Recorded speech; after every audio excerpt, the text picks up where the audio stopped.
Thanks for coming. Wait, turn it up a little bit? Yeah.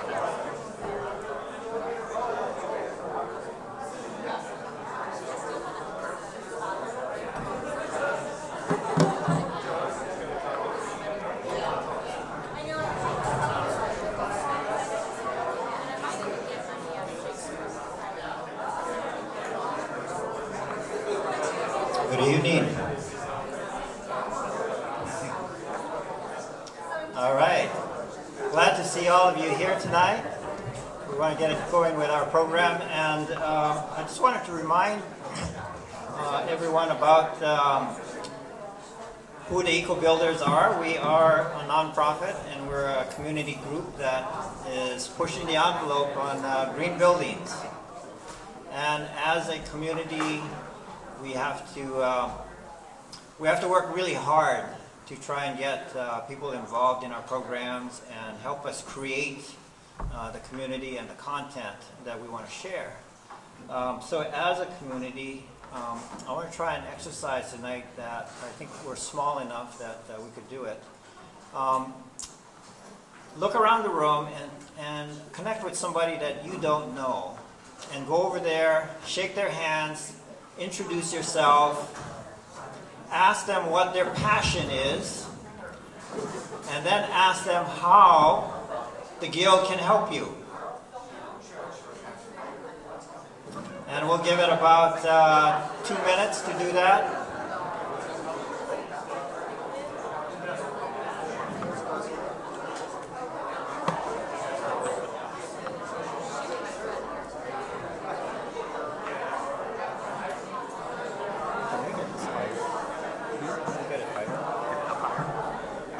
That way they can lower it.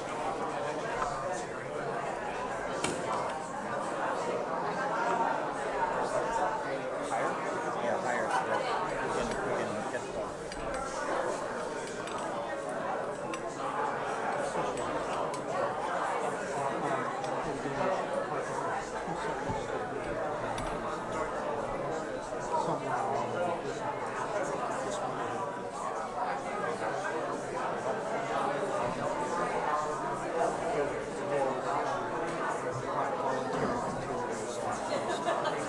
That's part of the package that's missing right there, so we can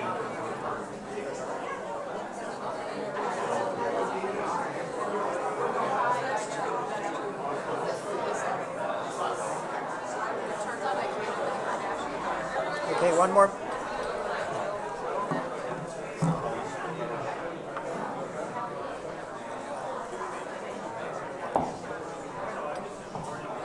Okay, 30 seconds.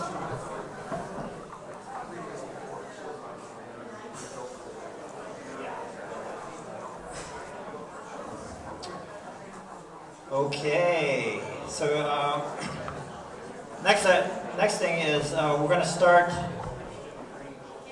You'll have 30 seconds to introduce the person that you just met, and tell us what their name is, what their passion is, and how the Guild can help us, help them with their passion. And you got 30 seconds. Okay, so let's start. What's that? Okay, so introduce the person that you just met, give the name, the passion, and how the Guild can help them. Do you want to start? I'll start. Okay.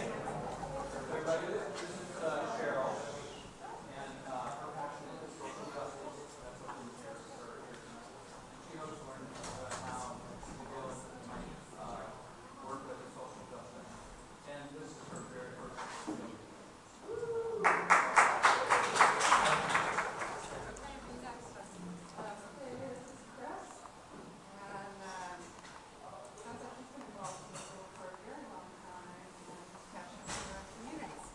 Very good.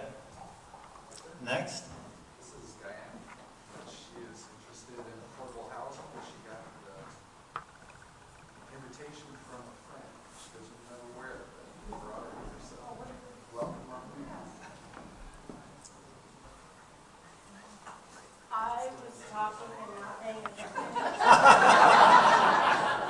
So I don't know.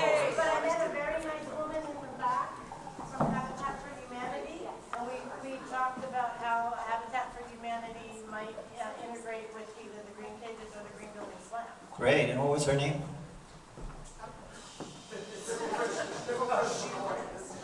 What was it? Sharon. And I got the sh part. Next row. I was bad. I talked to everybody I know. Okay.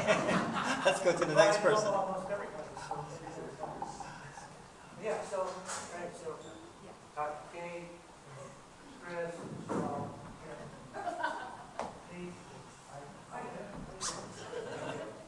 Okay. Next. Oh, we did this as a group project. Okay, great. Next person. Okay, next person. Okay, Tim, go ahead. This is Chris. Chris is an architect, semi-retired.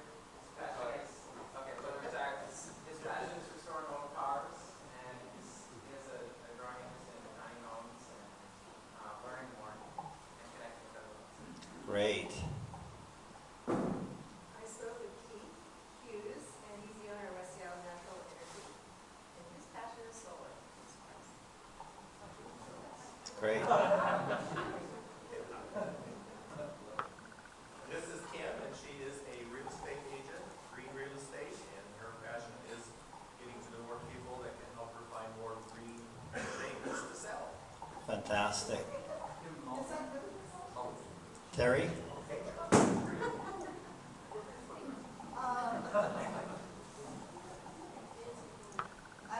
I talked to Nancy and Melita, they're both architects, and their passions are smaller homes for aging in place, and homes that connect people with nature. Great. So don't miss the tiny homes session in February. Next person?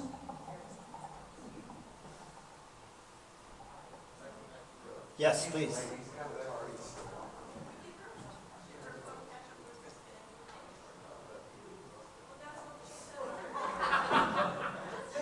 All right, this is Tim. Tim is lending at Oakwood Bank, right, real estate lending. And his passion is right his love, his family, his young son. But I think as far as ego, he is very interested in helping people, city with sustainable construction or home building, and knowing more about that and connecting with his business and lending money. Great. John? I was talking to Doug Kennedy, and he has a passion about a great deal of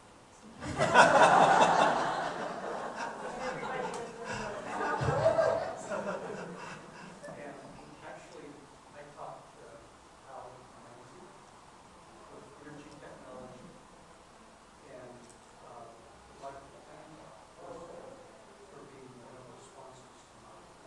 And also, for bringing even homes. So, if you guys have a chance, he's got some great thoughts and ideas, and feel free to Okay, so in the interest of time, I'll take three more. If who wants to go next? Hi, I'm talking with Vince, who's a youth electrician, and he's from sustainable. Great. I talked to Sherry, and I've been a field member for 6 years. I guess she was part of the leadership now. Her passion is continuing to contribute to this business. Great, thank you. And let's get one more on this side of the aisle. And yes, please.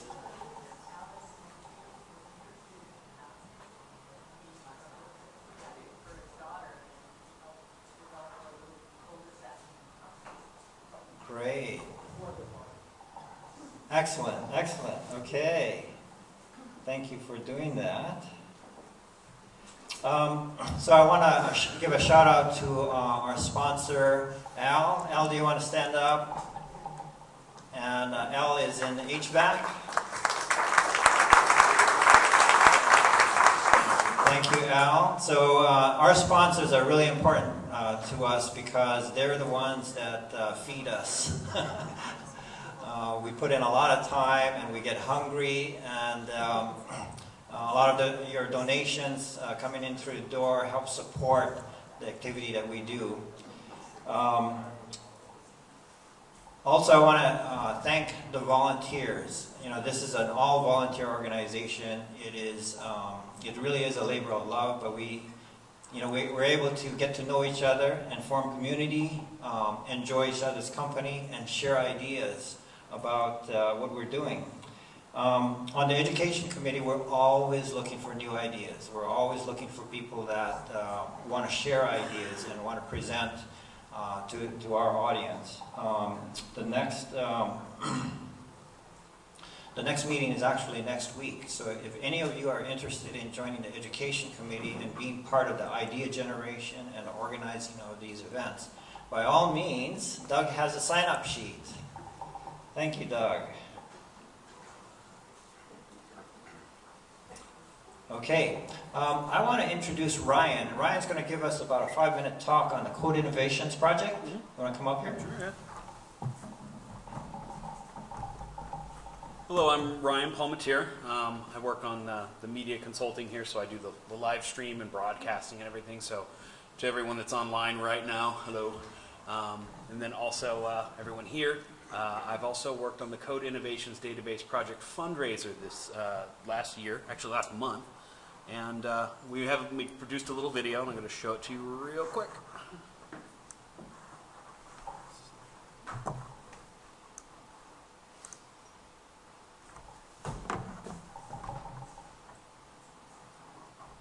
My mouse would work. There we go. Green Building Innovators are a virtual R&D department for tomorrow's building industry, pushing the envelope with designs, materials, and technology that go beyond simply reducing buildings' impact on the environment. These eco-builders strive beyond LEED certified to meet the Living Building Challenge, Passive House, Net Zero Energy, and other rigorous green building targets that make truly restorative development possible. It's an uphill climb fraught with regulatory disconnects from building codes and policies that haven't caught up with the pace of innovation. We can't let the slow-moving bureaucratic process stall or even stop proven technology from being adopted more broadly. We have to make it easier to build green.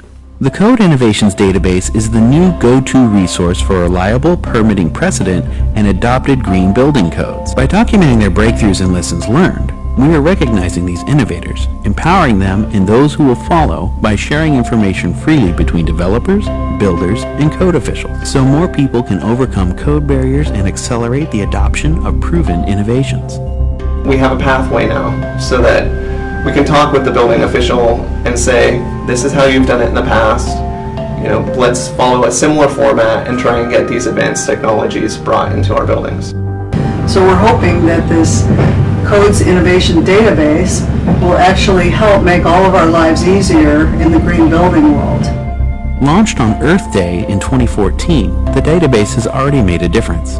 But in 2016, we will expand our successful pilot to a regional resource of national significance. With your help, we can put valuable information into the hands of every code official in the Northwest and builders across the nation. If we can take all of the vast array of information there is out there and consolidate it into one place for people to turn to find the answers that they need to these green building questions and to make it easy, we're simplifying the process again. What Code Innovations can do is be that source of information where you have one easy place to go to and be able to look up that information that can make the project go. The Northwest Eco Building Guild needs community leaders like you to step forward with generous donations to meet our campaign goal, so we can publish hundreds more case studies of successful innovations, add profiles on innovative green codes, incentives, and cutting-edge initiatives, and educate and advocate for policy innovation to expand our impact. Join our Founders Circle of visionary leaders helping to expand the Code Innovations Database. Stand beside these other champions of innovation and help make all of this possible. I see, not very far out from here, this project achieving a lot. It's only years out that we might see a lot of change. We need your help to make the Code Innovations Database possible. Please assist us with any donation, and if you're willing to be a champion, that's even better. Everyone's support is needed to help us empower innovators by expanding this valuable tool. You can also contribute what you know by visiting our website.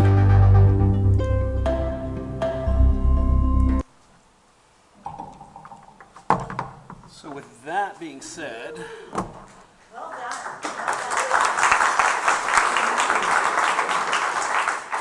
so we represent the R&D department of tomorrow. The Code Innovation is our newest project that documents groundbreaking innovations that we all will use. We fill it with case studies from building solutions and how they get approved through the existing code. What was great was we were able to raise $23,365 in 40 days. 106 individuals donated to the cause, and we were able to create our Gems of Innovation project. I also have a bunch of pamphlets as well, if you guys are more interested in more of that information. Where we're going, we're seeking 20 underwriters to help us with 20 new case studies that we're building right now. Just donate directly to us and we can get it published as soon as possible. And then get involved. Get a hold of us. The principal investigator is Chris Van Dalen. He couldn't be here tonight. I also have his information as well if you guys would like to know more. And that's it.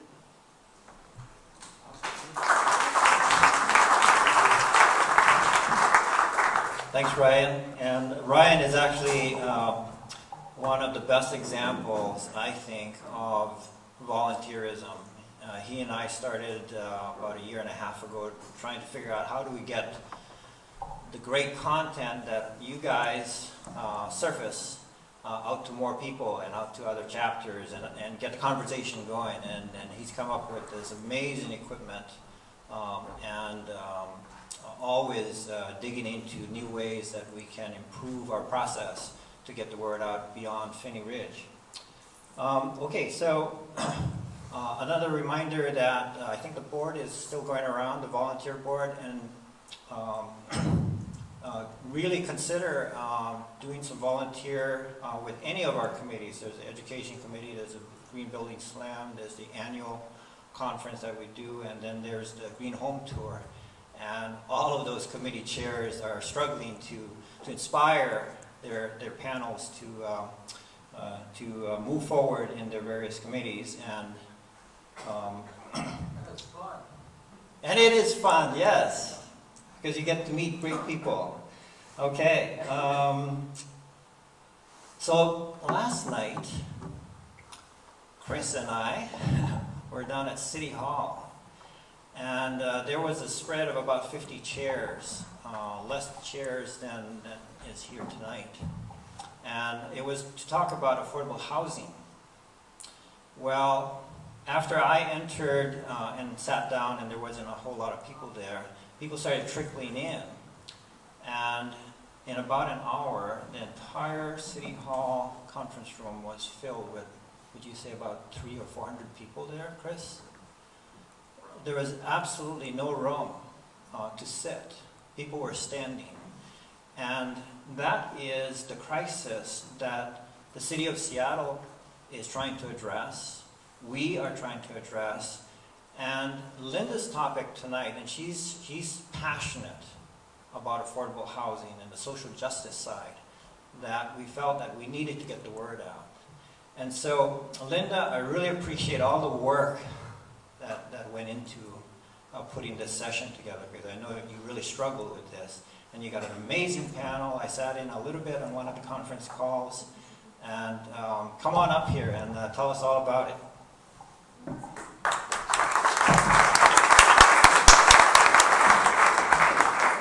guess I'm a little shorter than most people here. Thank you all for coming this evening. I think this is a great topic for us to open 2016 with. I chose January for this topic last year in our education sessions because we have legislative issues going on. There's a lot happening, and I think it's come to the forefront so much recently, and I so appreciate everybody being here tonight. And I also want to thank Eric Tomasian as my co-facilitator. Thank you, Erin. I got to stand on my toes.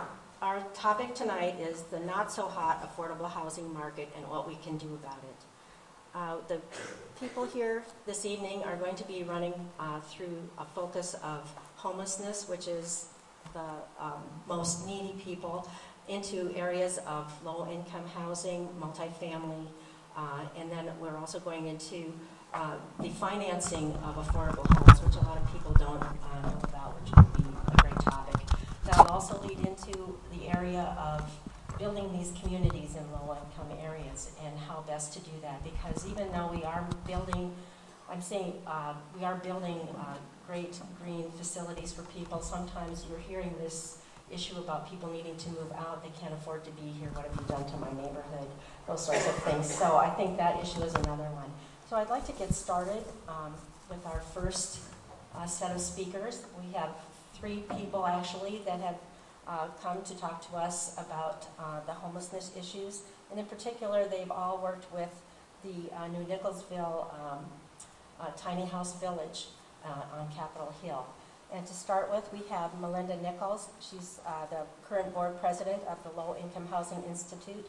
That's Lehigh, is that correct? Melinda has been on the Low Income Housing Institute board for 18 years. She is currently president of the board, as I mentioned, and has been responsible for coordinating the volunteers who have built 19 tiny houses at Ballard and 22nd and Union.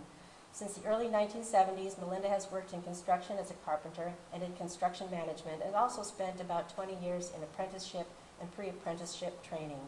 Melinda served on the Washington State Apprenticeship and Training Council as a management representative for 22 years and was manager of apprenticeship for the state of Washington. So she's totally qualified to talk to us this evening. Thank you, Melinda.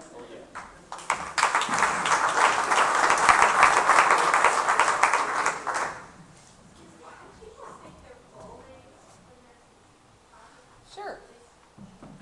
You even want my middle name?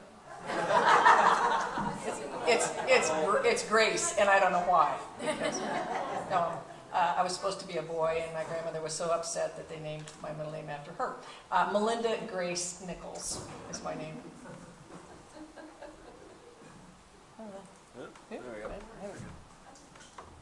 So I'm here tonight representing the Low Income Housing Institute. We've been in the Seattle area for about 23 years. We actually were founded by Frank Chop, and he's founded all kinds of really amazing organizations, and this is one of them. It has been run since its inception by Sharon Lee, another incredibly amazing woman. If you've met her, she's like a force of nature. And I have been on the board since the time we had 300 low-income housing units. We now have 1,800 low-income housing units. And one of the things that we realized is that in the last few years, we've done the homeless count for many years to determine how many homeless people were in Seattle, a snapshot of time one night a year. It's gone up dramatically, 14% and then 21%, and it's going to happen again soon, and we assume that it's going to go up dramatically again. So when we talk about the ladder, rungs in the ladder to end homelessness, we realize that we skipped a couple of rungs. We do serve some of the hardest to serve individuals in the area up and down the I-5 corridor, with the predominant number of our buildings being in King County. But we realized that we needed to also serve those people who could not have a home and couldn't get into one, and there's thousands in this town.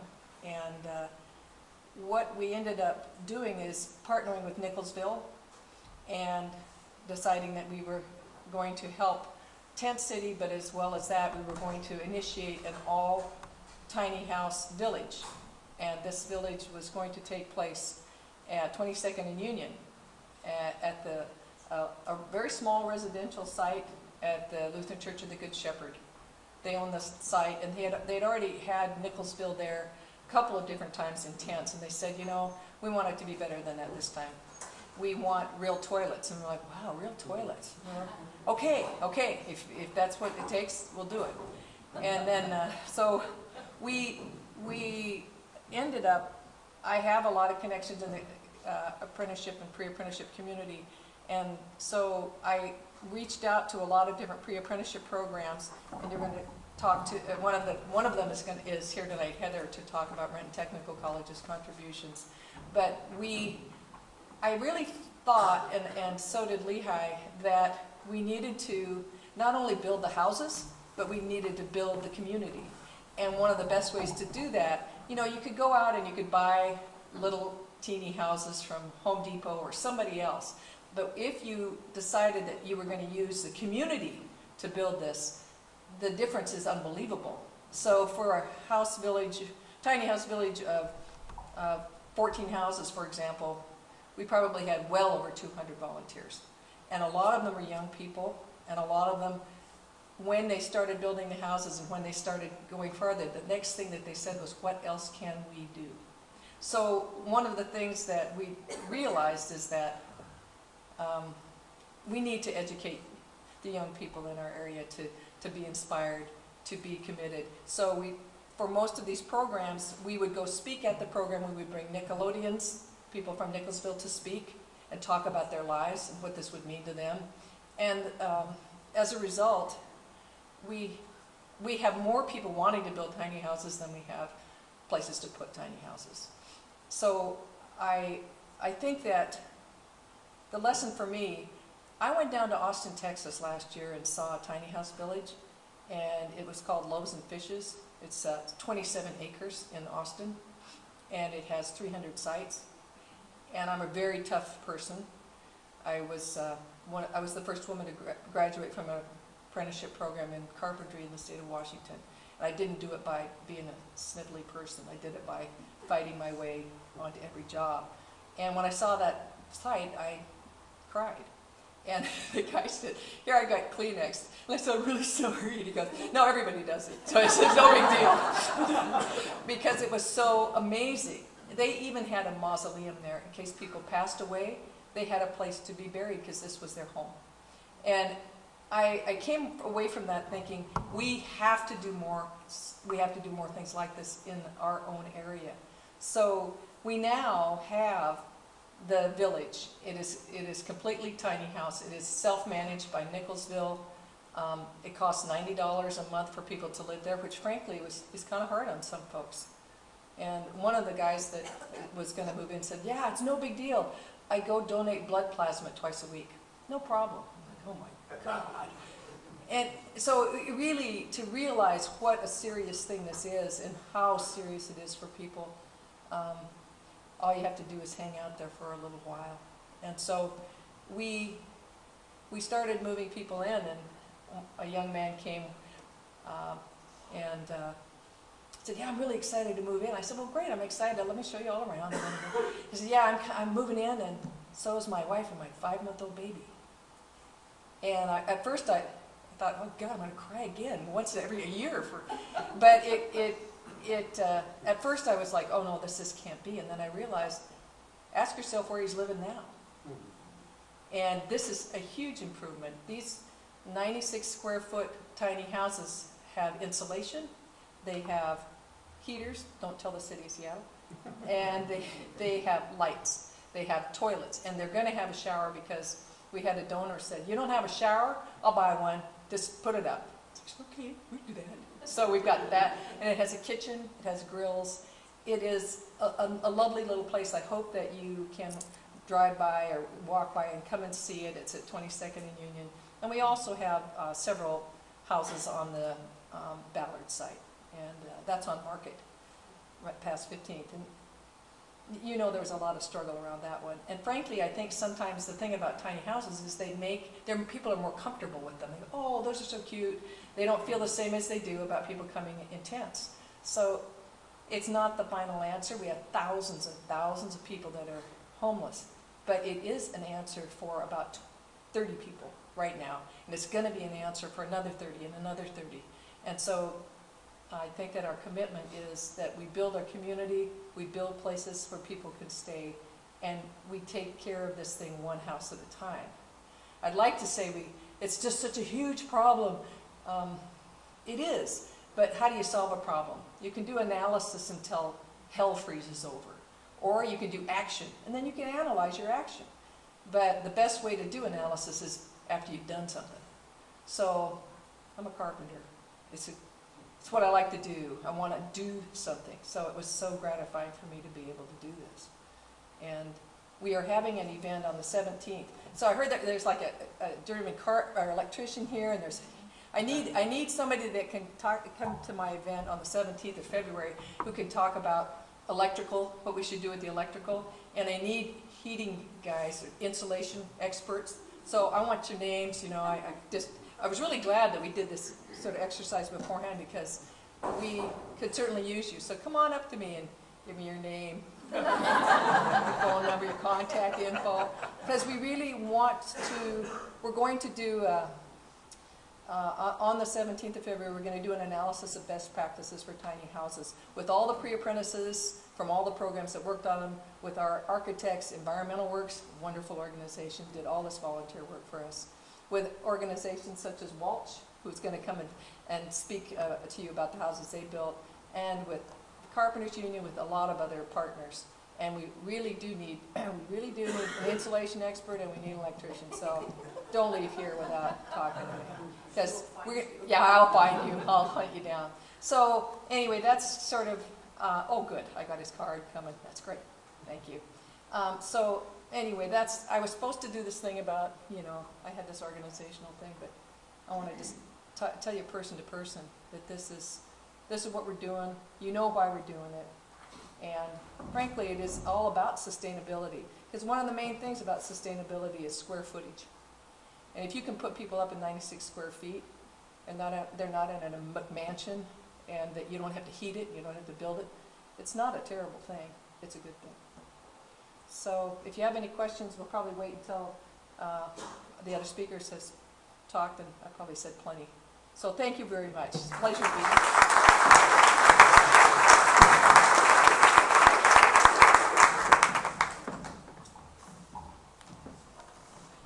Thank you, Melinda. That was great.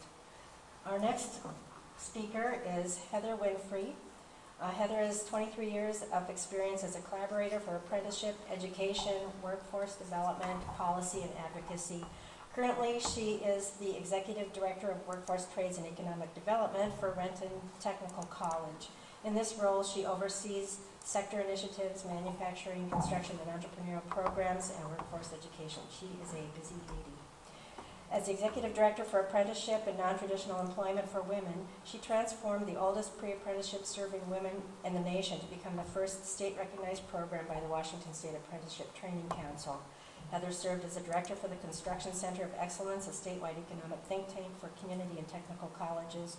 She owned a successful contracting company, engaging with colleges, university, workforce development councils, and apprenticeships, and many, many other things. So we look forward to hearing from you now, Heather.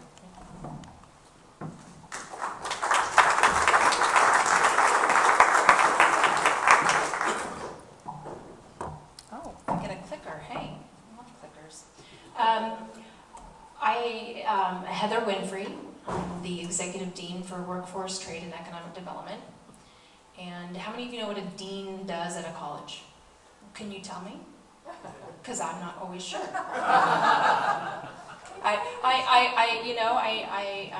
I have glorious paper pushing, and I have a lot of wonderful faculty who are experts that I get to advocate for, and they do the great work of supporting students. I'm here to actually talk to you a little bit about pre-apprenticeship in general. I'll talk to you about my college too.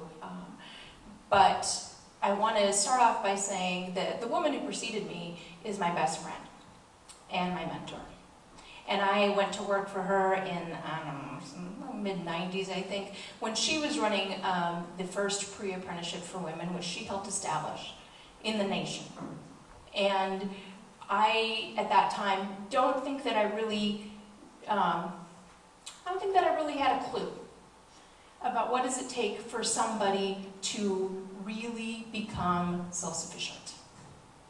And I'd venture to say that a lot of us still are working on that. Every day I work with people who teach me that just by the virtue of what they have to deal with to get to school.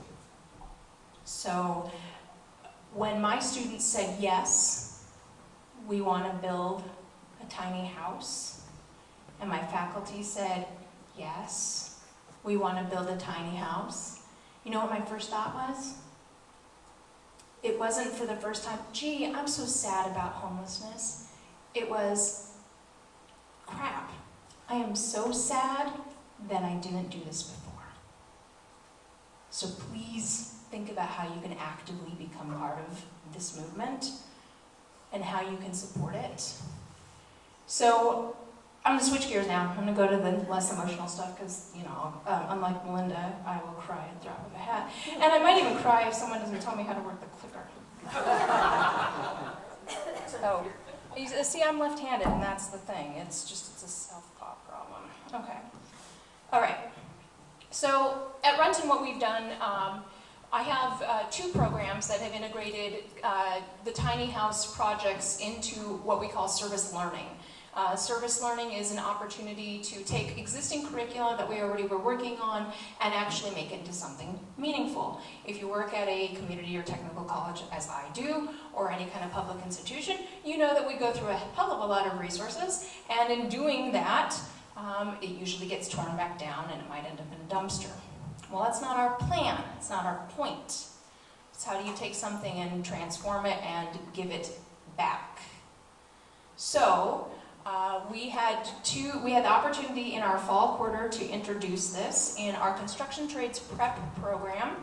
So I wanted to show you, for Melinda's behalf, and she may even jump up and want to say, this is the site plan that she was talking about over at the Lutheran Church of the Good Shepherd, and everybody who is now online is watching me do this.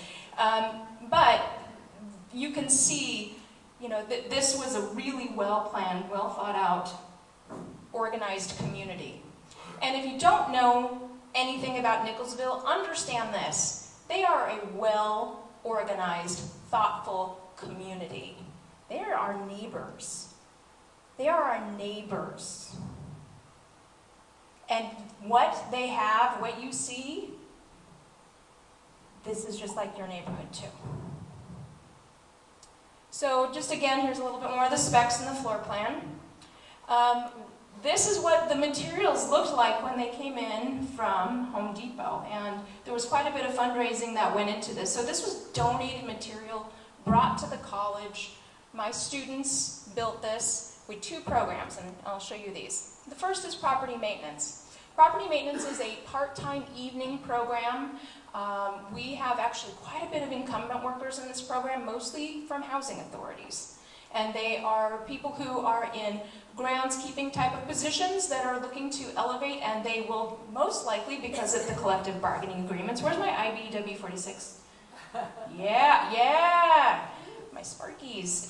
They will then go forward and hopefully move into positions inside of a union apprenticeship. That's usually what their collective bargaining agreement is about. So we took some pictures, because we love photos. And you're looking at some of our students now, again, all people who were in this program mostly to elevate their job. They had no idea they were walking into this initially.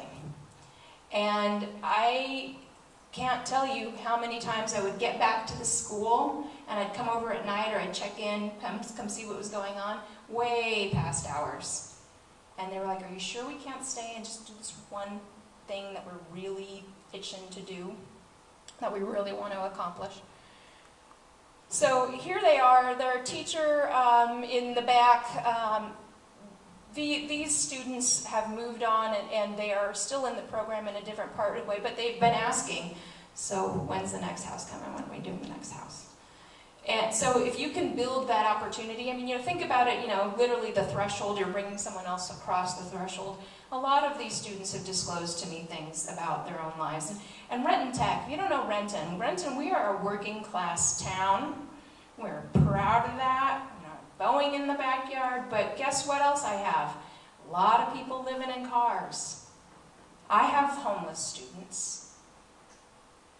I have students who have babies moving into Nicholsville. Construction Trades Prep is our pre-apprenticeship program, so it's got a pathway into apprenticeship. It also leads into our welding program, which my son is in his 2nd quarter. Hello for the welders. And then also it leads into our major appliance repair program, which is an awesome field. It's a real gem of a program, one of the only ones in the state. Again, these students, man, the stories that they came up with, the things that they were doing, the ideas about trim, the ideas about creativity, because this wasn't just a classroom project.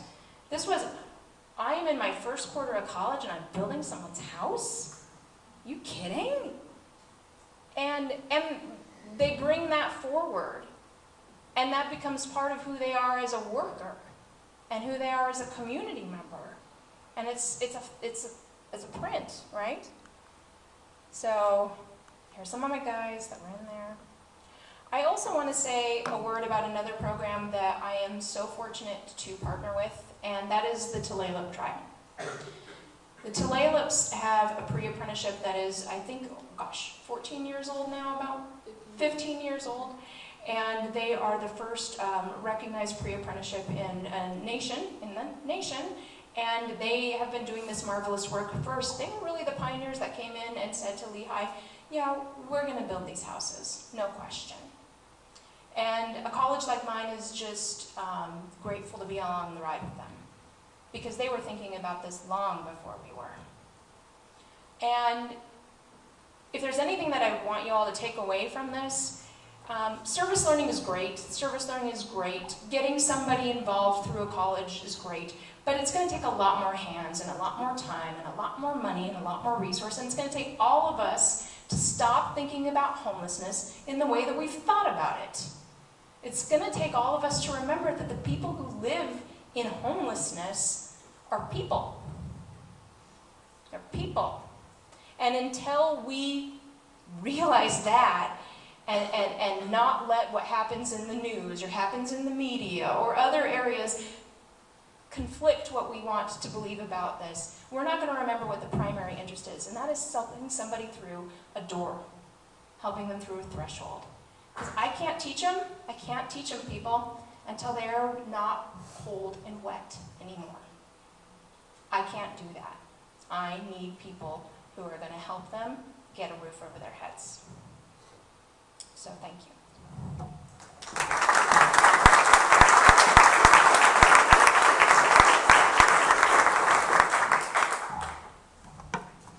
I think we can tell that it's very important to have this social justice aspect of the talk tonight be so prominent. It's really bringing a lot to my attention. One of the things that I think about is, sorry, I'm taking a minute here, but the idea of respect and honoring everyone.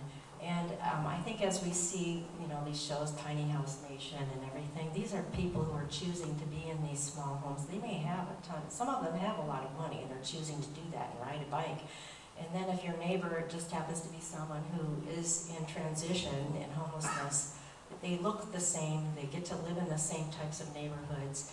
And I think that's really an important aspect that we're looking at tonight, and how we can come in and help everyone. I think the idea that I'm in a number of different groups and people don't know what to do. So I think you're giving us great feedback and where we can fit in. So we have one more speaker in this area. J.J. Powell from Walsh Construction was another one of the volunteering organizations for the Tiny House Village.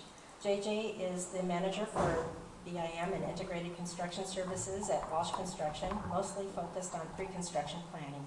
He is actively involved in Walsh's sustainability initiatives, including site practices, waste reduction, trainings, and forays into lean construction. Walsh has a long history of work with community and mission-driven developments, with over 50 years of building in the Northwest. And we welcome J.J.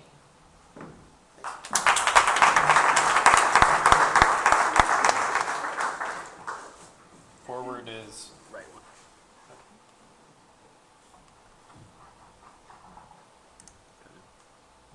Perfect.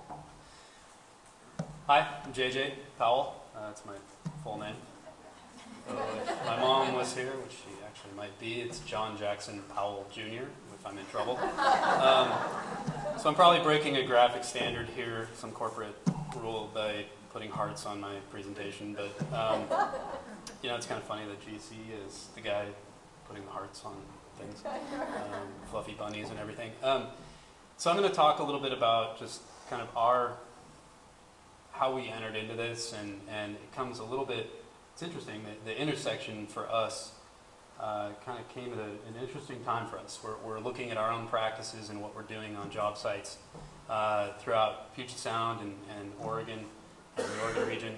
We're a Northwest regional general contractor, and I'd say we're pretty well known for sustainable practices, efficient projects, and most notably partnering with affordable housing agencies and groups. So that takes sort of a variety of forms, and if there's questions about that, we can talk about it later. But really one of the things that led us to tiny homes and to kind of partner with the coalition that built the Tiny House Village and continuing to brainstorm with them is we do something on our projects that a lot of general contractors do. We tend to do a lot of mock-ups to test systems. It comes from our background with envelope design and quality control. So we do a lot of work with the envelope. We do a lot of work with all the layers that go into that exterior wall to keep water out, to keep the walls tight. And we could probably get into an argument about what constitutes a good envelope. But generally speaking, we quality control that design, and we carry it through construction. And one of the ways we do that is to build a mock-up. So we've been looking at our mock-ups, and these are just some examples of those. These are full-scale mock-ups. In some cases, the owner that we're working with, they would like to see what the exterior, is going to consist of, what the practices are on site, and we can use that as a reference for later on. In some cases, they want us to build a full mock-up with a roof and everything. So we're looking at this, having done a few of these just recently, and going, wow, why aren't we doing more with this? Sometimes what we do is we do this for the life of the project, and then it goes away. And this is just an example. I was roaming around on Google Earth, and if you notice here, up in the upper picture, this is the University of Washington. So we did some work over there. There's student dorm housing, and that little building there in the corner, down on the bottom, it's got a mix of brick and hardy on it now. That coincidentally, I should mention, is not our cladding on that. This thing has been standing since 2010. It's been in place. We built it for the first project in a series of projects in the West Campus. And I think it's striking to sort of say, wow, we put a lot of effort into this thing. It's standing. These don't have to be, just a little shack. I mean, we can put all the same effort in design of these. We can execute them well. And, if you think about it, if we're doing that and other general contractors are doing that, why can't we get together and kind of collaborate on that? So having that thought in our minds, we sort of talked to these folks and got involved and have seen similar designs for a small tiny house. You've seen this before. This is the sort of standard design for the tiny home that we built at the Nicholsville. Does it have a name other than 22nd? Tiny House Village. Okay. The second aspect of this is that there's sort of I think people ask sort of how can I get involved? What do I do? As a general contractor, I think we sort of say, well, how does this really work into our set of values, our set of practices? We're trying to do that by dovetailing our mock-up practices. We're also pretty known for, I think people come to work for us and value a sense of community development, being involved in the community. Our relationship with Lehigh and others is long-standing. We consider them, they are our core clientele, and they're folks that we have had a long relationship with, both in developing the kinds of projects that we've been building, the standards, codes. You guys are talking code development, but also, it isn't just a business for us. I think a lot a lot of times it comes down to, yeah, that is our business model. It's what we do day to day, 40 hours, probably more than that, 40 plus. But we're there because we're driven to be there and work with mission-driven clients. So it really took a lot of folks getting together. I'm just going to show a few pictures here. We worked inside of we had the luxury and benefit also of working indoors, which was nice in November, if you remember November and December. We had our warehouse here. We built 3 homes, one of which is ready to go. So the other 2 are on site. So framing on the ground there, we kind of upgraded the studs to incorporate more insulation on the walls and then also same insulation in the ceiling. You can see, I think the interesting thing to note here is that it was a mix of what I would call chair warmers and actual skilled folks. Gee, I wonder which one I am. But no, it's, you know, we pride ourselves across the company, whether you're working with paper, you know, you're working in the field, you're digging, you're installing something, or you're managing that on site. We really pride ourselves in being builders and really understanding how buildings go together, but how people build buildings. And so it was really fun. If you notice, the woman working on the wall there in the center of the photo with the blue shirt, she's our IT manager. She was out there like every day that we were doing this, loving it. Just really great with a nail gun. I mean, bam, bam, bam. It was great. And Kevin is here. He works with me in working with CAD and design. And we had Kevin there as well. He was working away with all of us right up until the last minute, and before we shipped him out. So some more shots here. You can kind of see inside. You can see the as they're coming together, standing walls. We've got a mix of project engineers, site superintendents, and so forth. Again, you have, this is hilarious. We've got a senior project manager standing right next to lowest man on the totem pole, and you know, and he's not the guy with the hammer. It's you know, we've got a new employee with us and who's just super enthusiastic about this, and it's a great way to keep people involved and great way to direct our efforts as kind of a team building exercise. Here we are putting it on the roof. We built just some simple trusses. One thing that, you know, we do this every day on very larger scales. we build very large projects, but it's an interesting, I don't know if you guys found this too, when you're working with a volunteer force, even folks that do this, you know, day to day, it's challenging, and you got to keep people engaged. You got to keep people reminded of why they're there, and I think, you know, we send out constant kind of updates and reminders to, you know, say, here's where we are, here's where we're going, here are our goals. We're constantly also innovating, kind of rethinking the details a little bit. You know, how can we improve the insulation? What are we going to do with the wrap? We tested out a couple of different building moisture barrier products. Again, here's an inside shot. Not like I'm renovating something there with a Sawzall, but there's a shot of the insulation. Foam filling, you know, trying to fill gaps and so forth. And really it took all of these people. There's some companies that we work with.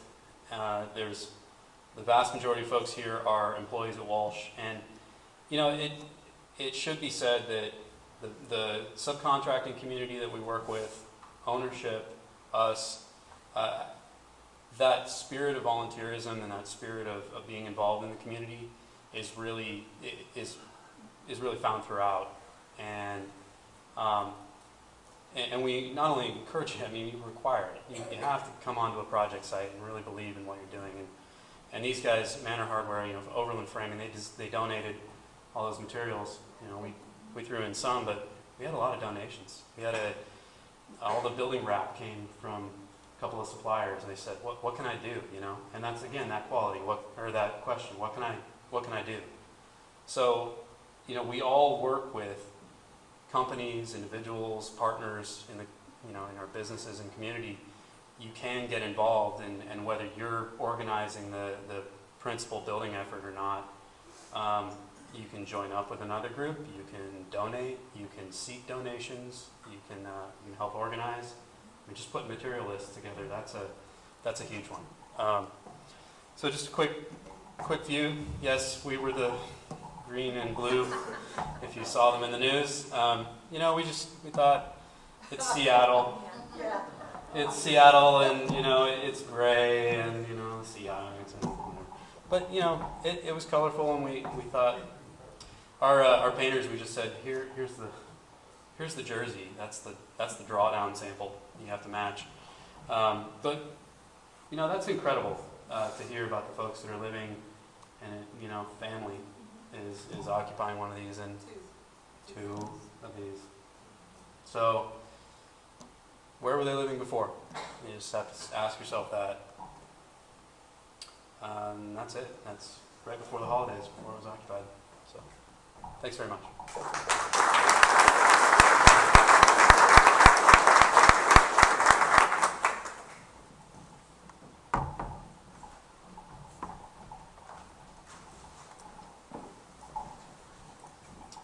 Slight segue.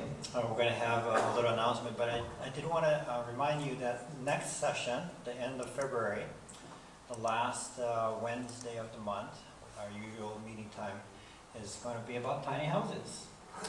And it's all about how do you get it done. So I have Kim here. She has a small announcement. I just found out tonight there's going to be a TLC network crew here in a couple of weeks to film a TV show. And I need a couple of the loser houses, if anybody's seen House Hunters. I'd like to find houses that have obvious green features on the exterior that we can kind of force green building into network TV. So if anybody has a house in mind, let me know about a 2-3 bedroom smaller house. Thanks.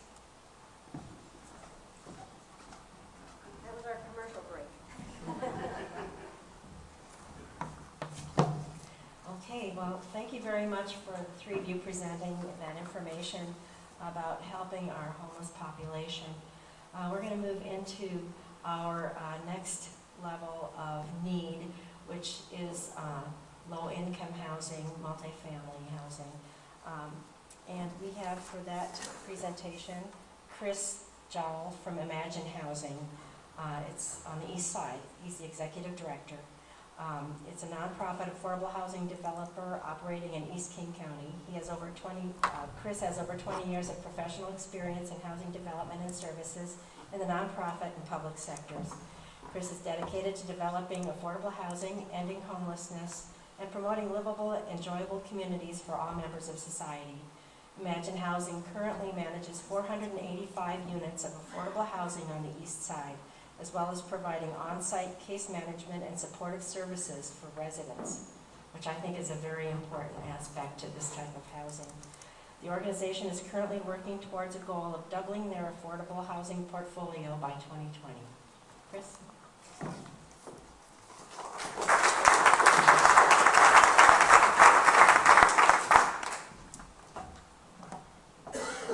I'm always thankful my operations coordinator doesn't have a sense of humor and add things to that bio. Chris Jowl, yak herder, along those lines, but she doesn't do that, which is great. And this is always good to go off script before you start, but a couple of things, and thank you for that great introduction to tiny houses. I had the pleasure of being at an event where Dow Constantine spoke, and he cited a statistic that I haven't verified independently, but I'll repeat it nonetheless. He was saying that for every $100 increase in the average rent, homelessness goes up 15%. I was a little bit curious about that, so I did a little bit of research, and I did discover that the average rents in King County over the last couple of years have gone up over $300 a month. I then just thought I'd correlate that with what we know about the homeless numbers, and confirm that in the homeless count, the percentage of homeless people found on the streets was up 21%. So there's a great impact in the community. I often find myself saying that everybody knows somebody impacted by the high cost of housing. I have a 20-year-old son at college, and I know he's going to come home. I'm impacted.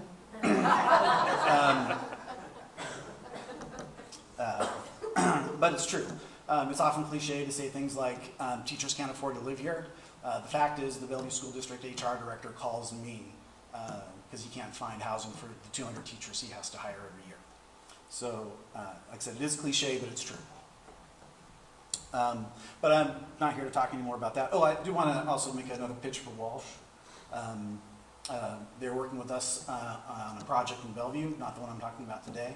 But they also have this fantastic program called the AMP program, which is about providing energy improvements to existing buildings. I got the opportunity to work with Derek Johnson, who works at Walsh on a previous job, and it's a great program. So I just wanted to give that plug.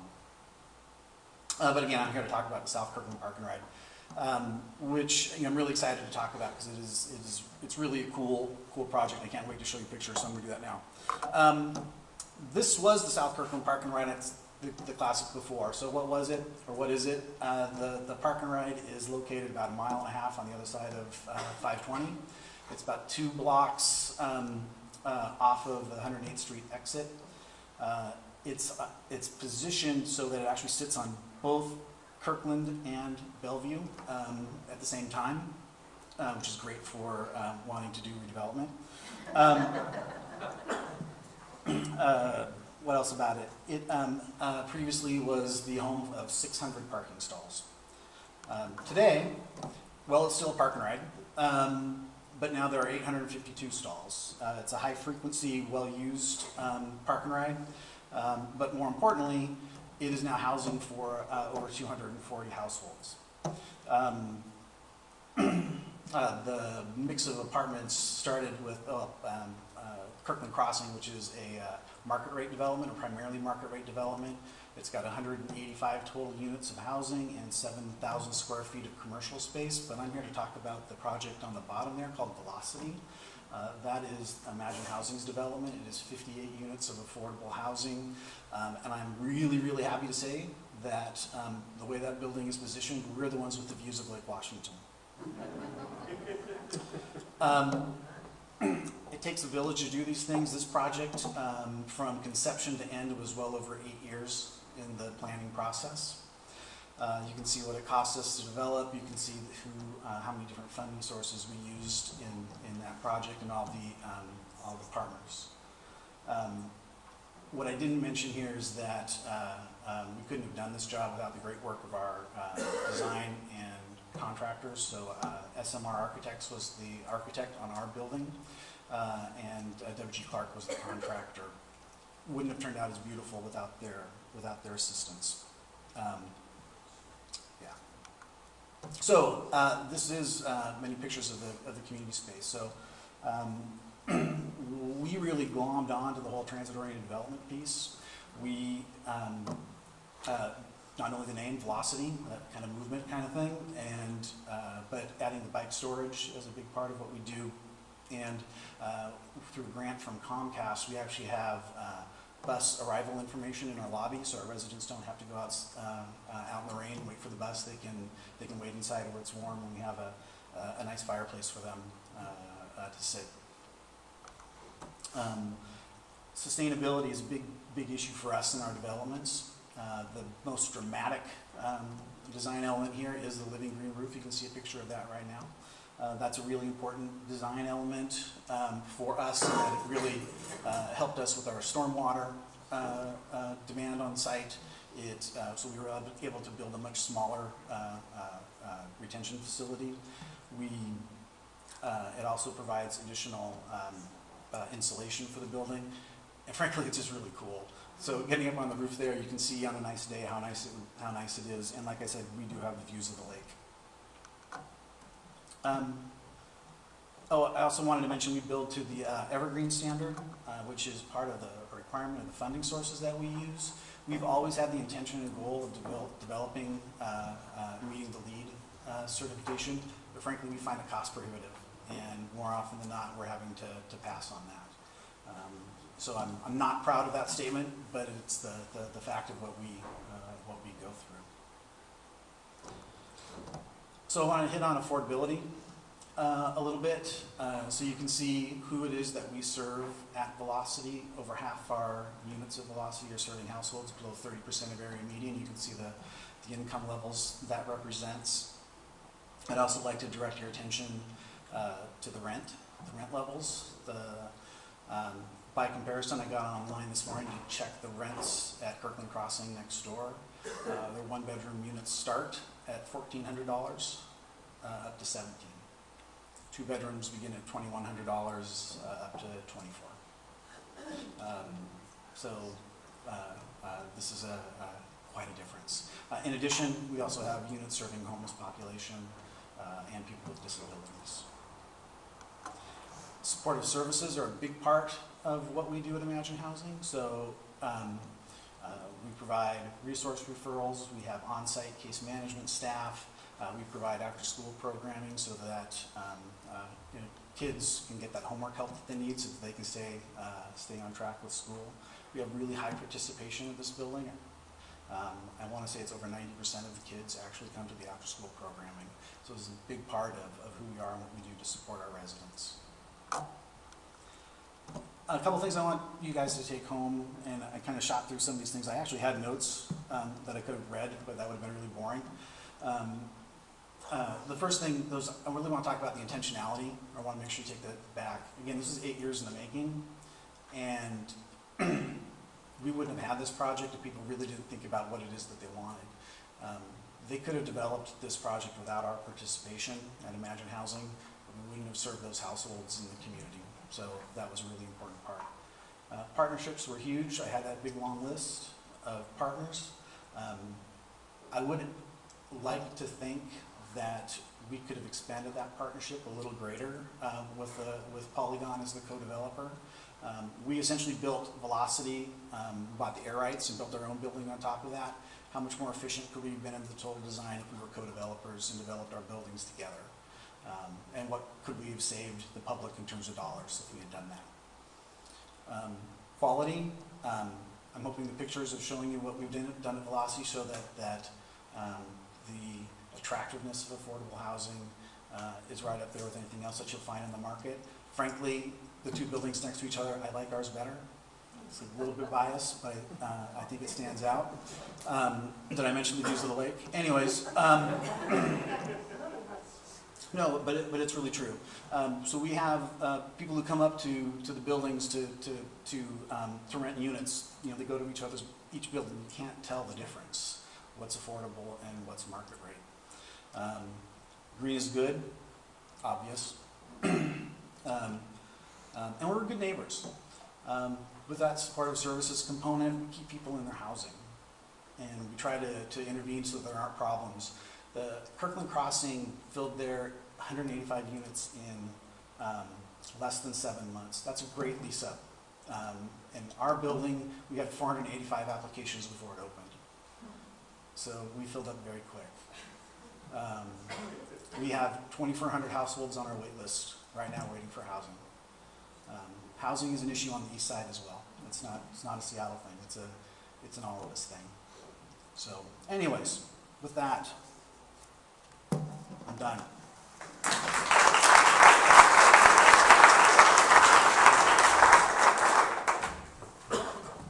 I'm an East Sider too, and I've been waiting to hear about Imagine Housing. I'm also a part of an East Side Social Concerns Council, and many projects have been worked on by Imagine Housing, and they're quite fabulous, and especially how they work with the population. So thank you very much.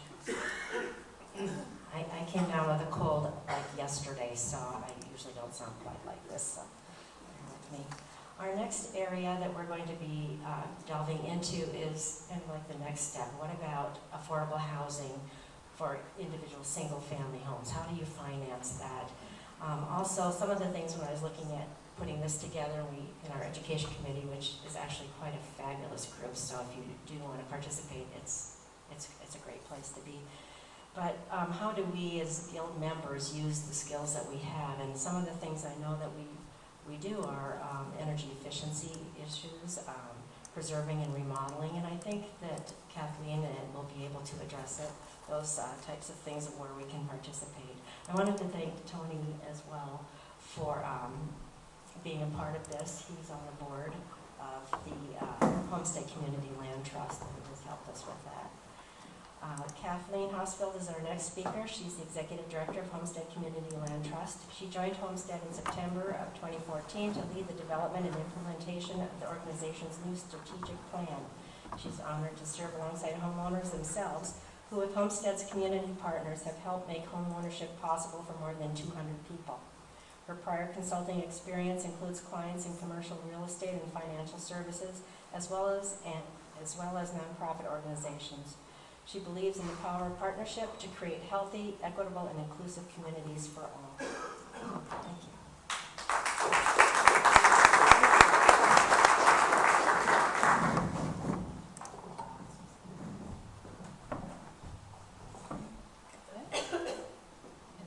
Road test. All right, that works. Terrific. Well, thank you so much for inviting us to be here. Thank you, Linda, for the focus on social justice and housing. It's such an important conversation for us to be having. And I'd like to honor and thank again the people that are doing the important work that you've already heard about. There is a spectrum of housing. Homestead supports that entire continuum of housing, from the crisis mitigation of getting people off the streets, to supported transitional housing, to subsidized rental. And Homestead focuses on a different end of the spectrum, which is home ownership. Homestead preserves and advances access to permanently affordable home ownership as a means to create healthy and equitable and inclusive communities. And it's important in this, in Seattle in particular, and as we hear about the affordability crisis nationally as well, the price of a single-family home, the median price is $530,000. The asking price is $612,000. That price, what you see down in the yellow line that I just drew, that is the price of a home that a median income household can afford. So a median income household. We work with those who are 60 to 80% of area median income. But you can see that this gap is widening over time. And so runaway real estate costs are outstripping just the regular person's ability to own their own home. Even more so, those who earn between 60 and 80% of area median income. And so, as executive director, I want to affirm what Chris was just saying, which is that the people who are pushed out of owning their own home, who can afford their own home, are people like teachers, they are medical technicians, they are some first responders, they're people who work in nonprofit organizations. All of these people who create and contribute to our quality of life are shut out of owning a home in the place where they work. But even more important for us is the disproportionate impact that certain practices have had on vulnerable communities of color over the years, and minorities. So we in this country have 100 years of discriminatory housing policies and practices, both here in Seattle and nationally. We had, starting in the late 19-teens, we had racially restricted covenants, and then we had FHA insurance redlining that started in the mid-1930s. After that, we had restrictive local land use policies and regulations. And then we had redlining, bank redlining, and most recently we had predatory lending during the housing boom and bust. All of which disproportionately impacted people of color and other minorities who, for whom homeownership is completely out of reach. These statistics come from a website called inequality.org. I'm not going to go into them. This is just a visual. You can see on the left, the blue bar is white people, and the darker bar is non-white people. You can see the income inequality, how dramatic that is. But then if you look on the right-hand side, you can see the even greater disparity in wealth. And the studies are showing that preventing people from access to owning their own home is what is creating this dramatic, not only wealth inequality, but racial wealth inequality. And that's what Homestead is very focused on and seeking to address. We are a fair housing organization, but we do want to especially support people who have been disproportionately impacted by this. And what Homestead does, we've historically worked to provide down payment assistance and supportive counseling, but as a part of our recent strategic plan, we committed to being an actual developer of homes for ownership in partnership with other developers, but also doing some direct development ourselves.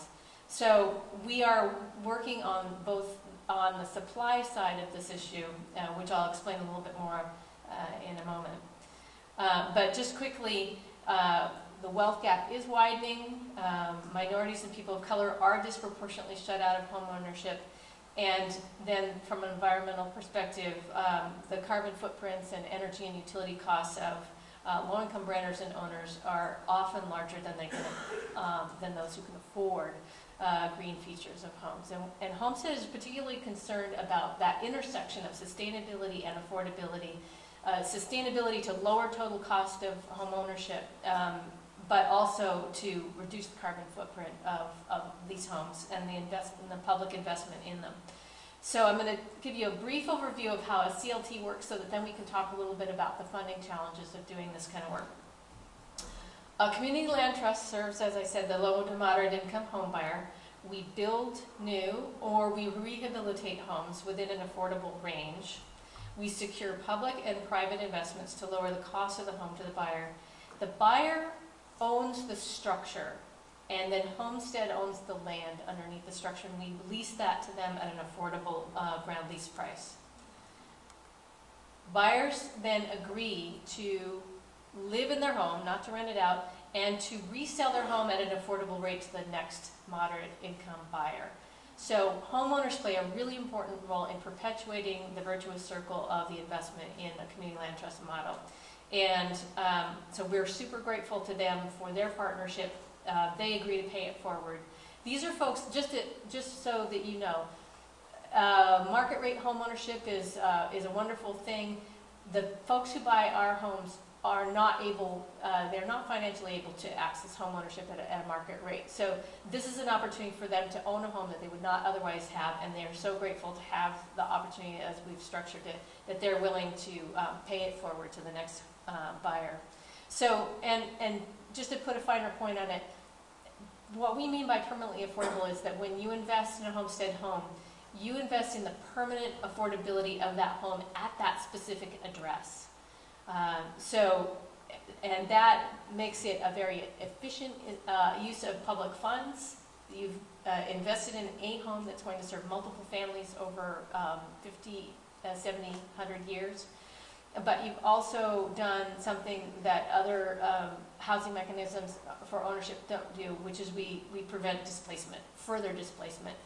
There may have been displacement that occurred as we were coming into an area, but this mechanism prevents that displacement. It's permanently affordable going forward, contributing to the income diversity of that particular neighborhood.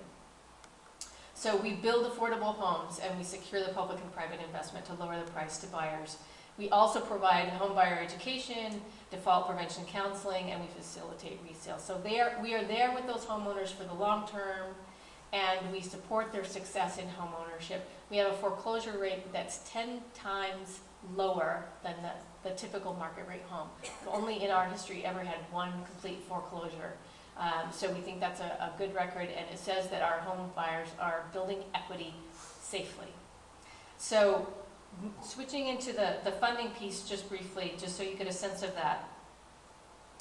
And the people at home may not be able to see my little numbers down in the lower left-hand corner, so I'll tell you what they are. Buyers at between 60 to 80% of AMI can typically afford, within our affordability guidelines, a home that's between $180,000 and $240,000. Anybody know of anybody that's building those these days? No? Yeah. In fact, if you go to Zillow right now and search for a 2 or 3 bedroom home under $400,000, you will not find them in the city of Seattle. So, but to manufacture, to build those homes will typically cost, depending on whether you're doing condominium or rehabbing a single family home or doing multifamily new construction, somewhere in the range of $280,000 to $365,000 cost to build. So you can see that there's about a $100,000 affordability gap, at least between what the buyer can pay and what it costs to build. So we call that the affordability gap. What we do is we go out and get the public and private investments that put that home ownership within reach. Our public-private investments allow us to put the land in trust as a community asset, and that creates that bridge from what somebody can pay and what it costs to build that home in place, so that it puts home ownership within reach. And the types of funds that we use are similar to the ones that Chris listed on one of his slides. City funds, city levy funds, county funds, state subsidy grants, both public and private grants, Community Reinvestment Act funds, etc. It's important to know that there were lots of funds available during the aftermath of the housing crisis, the real estate crisis. Those are much more limited now, making our process a lot more challenging. So, as I mentioned, we don't do just single-family homes. We do acquire and rehabilitate single-family homes, but we also do multifamily for ownership as well. We're just completing Columbia 26, which is a 26-unit townhome in the Columbia City, and the sales for that are going to be completed this quarter. But I'm going to show you our aspirations for integrating green building and achieving a lower total cost of home ownership, and talk about the funding aspect of that. So here's on the left is a picture of one of our acquisition rehab single-family homes. We acquire homes that from Seattle Housing Authority and foreclosure auctions and whatnot, and we invest money in them to bring them up to a standard that a new home buyer can step in and not have to do anything to do any fix-up for the first 5 years. And then we also do new construction, multifamily. What you're seeing there is a schematic design of a project that we're working on with Jason Lear. Jason, yay, he's back there. Pat and Lear's our partner on this. And yeah, woo, we're so excited. This is a proposed project down in Tukwila, 31 units of home ownership. And what I'm about to get to is a slide that has a lot of the lovely kinds of eco-building details on it that you all probably will geek out on. I just have to say, I don't speak this language. My colleague Graydon, Real Estate Development Director, who you probably know, Graydon Manning, he's the person to talk to about the details that I'm going to show you, as is Jason and Tony. They can talk this talk. I'm just here to talk to you about funding. So on a single-family acquisition rehab, if I can go there we are. So our current model is we do as much as we can, and we do that with what you see on the left is what we currently do. When we acquire an existing family home and bring it up to a standard. And we do that with city levy funds, we do it with bank CRA grants, we do it with sweat equity funds, we've done it with housing trust funds. Housing trust funds are one of those resources that we wish there was more of, very limited dollars. The ideal on the other, and with that, we are able to accomplish rehab of the unit for about an investment of about $80,000 to $100,000. The ideal on the right-hand side is what we would like to do. That would bring the cost of rehabbing the unit to about $200,000. So let me go to the multifamily new construction. So these are some of the features, the sustainability features that are planned for, or being discussed rather, for our multifamily project that I just showed you the site plan on. So you can see that our aspirations are very high for creating these deep green features. This is proposed to be eventually a net zero development. It would be one of a few very rare net zero multifamily developments for ownership in the country. We're really excited about that. The funding for that, however, the gap between the cost to build is at least $110,000, and the addition of solar is going to be another $20,000, and that can be reduced through some innovative financing or rebates or tax credits. But essentially, our challenge from a funding perspective is that the Housing Trust Fund is not available. The state legislature set aside money for about 100 units. They got 300 units of application for that money. So for the biennium, for 2 years, only 100 units are going to be funded. And so that's one of our challenges, is how do we get Housing Trust Fund money to do this project.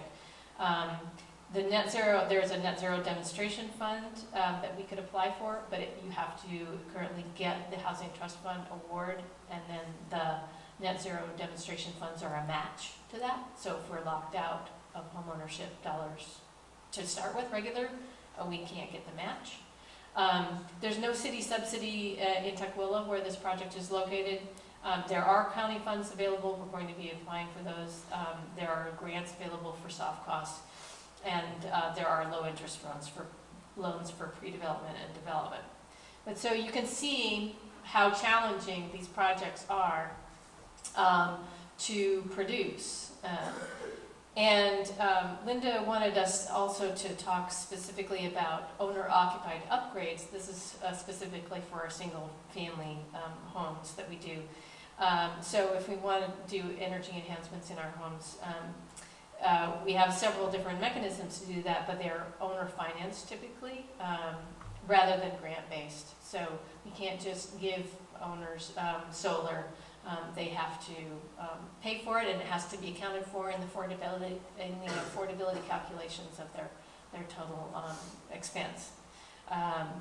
So how you can help? You can volunteer with us and help us build these wonderful homes, and we would love to have your participation in them. Please, you can tell your city council member or your legislator about the importance of home ownership. You can advocate for home ownership. We've got Housing Homeless Advocacy Day. How many of you are doing that? It's next week, going to Olympia to advocate. Yay! We have a sign-up sheet on the literature table. If you want any information about anything that I've talked to you, or if you would like to come to an information session to get more into the details of anything that I've talked about, or if you want to find out about Housing Homeless and Advocacy Day and how you can participate, just sign up on our sheet and we'll get that information to you. You can support your local housing levy. There's one coming up this year. Watch for that either in August or in the fall. You can come to some of our events. You could donate land or single-family homes for development. And please also tell your friends about Homestead CLT. Thank you so much for your interest in social justice, and thank you for your commitment to affordable, sustainable housing.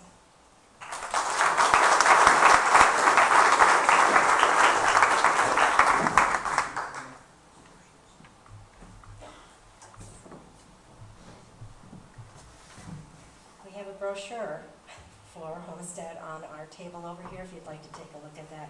Every time we have speakers, we invite them to bring materials that we can share, and so there are some things on the table there as well.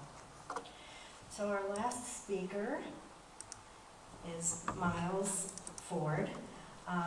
His topic is going to kind of bridge this area into, we've talked about community. There's community that's actually being built in the Imagine Housing projects. You can see those. There's community that's connected with the Homestead Community Land Trust. And another thing that comes up a lot, and I hear a lot about, is the idea that we are building these communities and the people who are living in them are on the news also saying, this is not what I want to vote for somebody else, you're not doing it right. What are we doing here when we increase different types of communities? And this particular one that Miles worked on is in Bristol, England. And he created a straw bale center and built more than a building. It was within a low-income housing community, and it was very, very successful. Miles himself is a relatively new addition to our guild. Thank you, Miles. And he works as an independent contractor supporting clients towards sustainable goals across the spectrum of business solutions. A background in business administration, business development, and green building, Miles has a particular passion for straw bale construction and helping clients realize their objectives. This evening, Miles will give us an insight into an award-winning community project driven by a group of young people most have written off.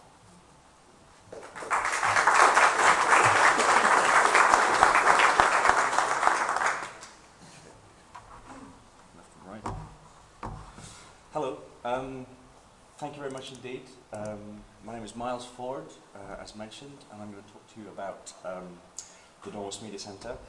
My background is in I run a small consultancy business. I used to work as an operations director for an architectural practice, and prior to that I worked as the project manager for the Archimedia project, which is the project to talk to you about today. Those of you who are astute will recognize that my accent is not from around here. That's where you guys are. I'm from way over there. We used to run the world before the United States did. And, but the reason why I wanted to put this map up is that perception is very different from what it seems. That makes it look like the United Kingdom is about the same size as half of the United States West Coast. We're just a little bit bigger than Washington State. This map was obviously drawn by a British person who still wants to make themselves feel a bit better, bigger than we currently are. Bristol is towards the southwest of England. It's about 400,000 people, about 2/3 the size of Seattle. We're known in the southwest for being seen as a little bit slow. You might think of Hagrid from the Harry Potter movies, Samwise Gamgee, for example. It's true, we all have very large, hairy feet. Bristol's famous for its suspension bridge. All suspension bridges started with this one. That's the Brunel suspension bridge. Bristol is a port city. It has quite a strong connection to the United States. John Cabot actually found the United States before Christopher Columbus did. He left from Bristol. It's also got a strong connection because of its proximity to Africa. The slave trade was taken through Bristol, and we got tobacco from the United States as a result of that. Bristol has a very strong history of activism. Banksy, pretty well-known guy these days, is from Bristol, and you'll see his works all around the city of Bristol, and something we're very proud of. Northwest is this very small location. It's an area just south of the centre of Bristol.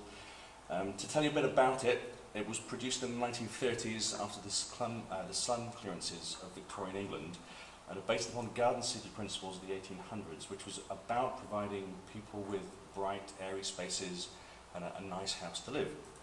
Population of around 12,000 people, 5,000 homes, and further developments in the 1960s under the Radburns principles, which produced cul-de-sacs, led to an expansion of Northwest.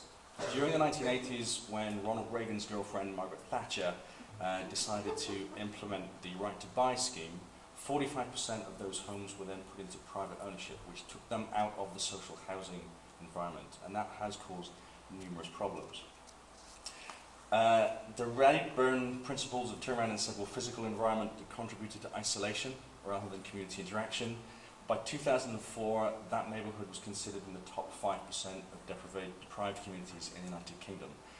1,500 children living in homes with no adult employment, drug use, teenage pregnancy, antisocial behaviour, educational underachievement. There are no high schools in that community, just primary schools, K through 8s. It's 96.2% white, very small percent of black minority ethnicity. So what does it look like? Well, that's the that's the supermarket. There's no real access to fresh food and vegetables. That was is the place where most people get their food because they can't afford the bus fare to go into town. That's an example of 1930s social housing in the UK. They're actually pretty well built. My grandfather built a lot of those houses. It turns out my father was born in one of the back bedrooms of a house in that community, which was a connection I didn't realise until I moved into that community and worked there. Clearly the person on the right, very nationalistic. Person on the left, not so much. 2006, this was written about that community. A hole populated by yokels, ciderheads, junkies, doll scammers, slappers, failed white boys, all interbreeding and nicking their cruddy possessions off each other's in some giant dismal rota. It sounds like something out of Lock, Stock and Two Smoking Barrels. If you lived in that community, not a very nice way to be perceived. In Norwest is this amazing organisation called the Norwest Media Centre. It was created by a phenomenal woman who was a photographer. She started with a camera and a certain amount of money to go in and start working with the community to create media arts in support of social and economic regeneration in South Bristol. That was the building that we inhabited. There were 7 people that worked in that building. It used to be the doctor's surgery before the doctor's surgery was closed down. There are bars on the inside of the windows to stop people breaking in. All the glass had been replaced with plastic because all the glass had been broken. It's an interesting place, it was an interesting place to work. The Archimeda project, which I was the project manager for, was fourfold: business planning, fundraising, engage the community, and design and construct the building.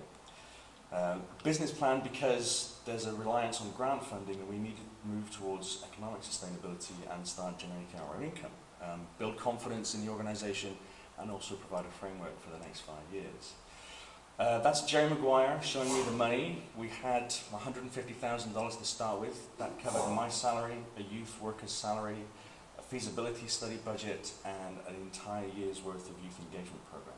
Not a huge amount of cash to start off with, but we had a dream to build something big. No idea how much money we needed for design, no idea how much money we needed for construction. Community engagement, we focused on the young people. That was very much right at the heart of what we wanted to do, creating a core group of young people that would get involved, and we told those children, those young people, that they would make all the decisions. And we made that commitment to them and absolutely stood by it. They would hire the architects, they would hire the contractors, they would decide what would go in. They wanted helicopter pads, and they wanted moats, and they wanted bridges, and we said, yeah, that's great. How much is a helicopter pad? How many people do you know that use a helicopter? Pretty soon they came around to the rationale why. Design and construction, we had to hire a design team, cost consultants, contractors, we had to deliver the budget on time and to the amount of money we had. We did this by a public consultation process, and we turned to the young people and said, you will do this, and we will help them do that. So it's very difficult for grown-ups to say no to young people saying, please can you answer some questions for me? And we got a huge amount of response by those young people. We talked to them about architecture. What does it mean to them? What makes a good building? What makes a bad building? What do you like about it? What don't you like about it? Design quality indicators, those kind of things. We educated these young kids that really had, maybe they'd go to school, maybe they wouldn't. It was just something that they could do on a Monday evening. We took them to the Centre of Alternative Technology, where members of the Guild would feel very much at home. It's in West Wales, and it's one of the first places that highlighted things like solar power, wind power, straw bale construction, etc., etc. And then we recruited our architects. And I have to say, it was one of the finest, one of the most fun days when we would sit down and we had 6 architects walk in, all with their black polo necks, looking like Steve Jobs. Apologies to the architects in the room. And we would turn to these architects and say, you don't have to convince us that you can do this. We know you can do this. You're professional people. Convince those young people. What will you do for them? And of the 6 architects we interviewed, 1 person spoke to the young people, and the other 5 just looked at me and the director. So it was pretty clear who the young people decided they wanted to hire. The building brief, which the young people came up with, was it had to be young people focused, fully accessible to all members of the community, secure by design, fit for the purpose of a media centre, and have a low environmental impact. And as a result of that, we hired White Design and Modcel. This is where the Eco Building Guild, I'm sure, is going to geek out a little bit on this. Modcel is a super insulated, prefabricated building system made from renewable carbon capturing materials. Basically, it's IKEA-style flat pack and straw bale put together.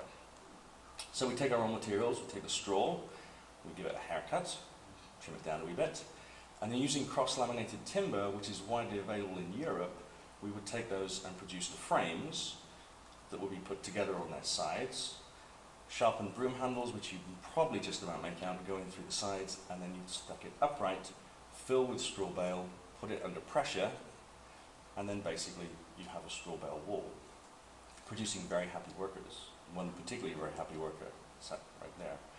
We also engaged the local community in this. Young people built these straw bale panels. We did a fundraising program, and basically for a team building exercise, you could come and build your panel.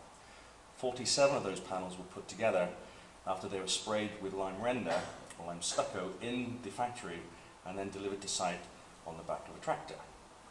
Craned into place, and the building was then built. So, back to the Archimeda project deliverables. Business planning, fundraising, community engagement, design and construction. The business plan called for a mixed-use building with a 60-seater cinema, graphic studios, training rooms, recording studios, business incubator space and offices. 50% revenue from income generation by 2012. The budget, excuse the PDF there, but basically it was raising the budget from about $420,000 a year to over $1 million operating costs, and basically become part of the UK's National Arts Council portfolio. The Arts Council in the UK fund people like the National Gallery, the Royal Shakespeare Company, etc., etc. If you get to be on their list, it's basically a ticket to be pretty much well funded. Fundraising, we started off with 150,000. We raised 225 for the design stage. We raised 5.25 million for the construction, and all of that was done through European funding, central government funding, city funding, and also in the sponsor straw bale system that we did.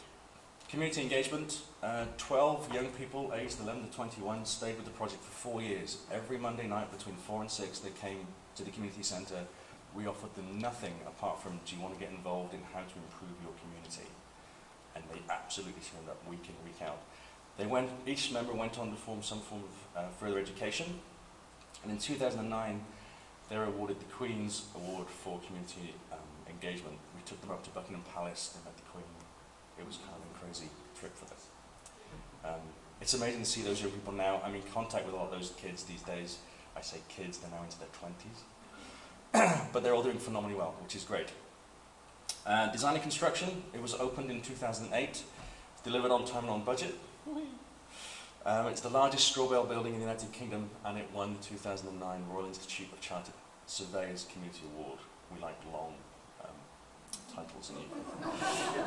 There it is. That's a two-story, two-building straw bale construction. Thank you. The modular system you can probably see, basically every square there is part of that system. Each one was craned into place. It's a concrete core. The original building was demolished. We used 50% of the concrete that was demolished to form the concrete which forms the base of that. And the straw is basically a cladding system which then clips to it. That's the 60-seater flexible space on the inside. It's also being used for conferences, photographic studios, etc., etc. And to the back right, there's a window which goes into a music studio, and you can record your CD or cut anything you like from an audio perspective there. That's the main reception area. We had a bunch of money that we could put to local artists, and we said, come up with something really innovative to make this building actually looks, rather than looking dull, let's do something interesting. That reception desk was one of them. This one, we actually hired a kid who was a young person who was 21 years old. He was interested in this style of art, and we gave him $10,000 and said, we want you to fill the building with pictures, and he started to shake. Because nobody gave him that amount of money in his life, and suddenly he was going to be an artist, which was fantastic. That's the building back in November. The cedar cladding has started to weather, and it's still doing amazing things, but the grounds have come together, and it's absolutely buzzing. Its impact, 2014-2015, just shy of 12,000 attendees went to events there, workshops and projects. 2,650 individuals took part in the activities, most of them under 25, also people over the age of 60. Created and set up 8 new businesses and over 56 million downloads of audio, video and live streaming content. It's quite an amazing organisation. How does it make a difference? Because it It works with people to build tools, skills, and places to support positive social change. By raising aspirations of young people and empowering them to build grassroots activism, and basically making viable, visible the cultural and creative wealth that exists in every community.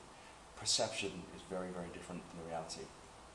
The Guardian newspaper, one of the UK's more respected newspapers, said in 2007, "Kids coming out of the media centre aren't the criminals and layabouts everyone expects from Norwest. They're filmmakers, photographers and designers, and you couldn't want for much more than that." More information is the norwestmediacentre.org.uk. Whitedesign.com was the architectural practice that delivered it, and Moncel is the modular straw bale construction, which continues to go great guns in the UK, and has only recently finished building the first 7 commercially available straw bale buildings in the UK market, in the housing market. That's it. Thank you very much indeed.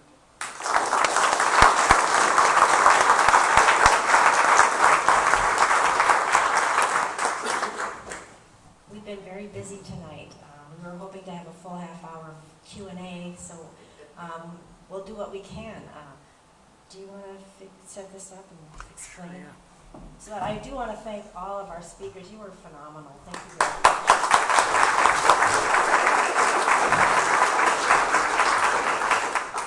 So one of the issues we've had in the past is that people on the live stream couldn't actually see or hear you.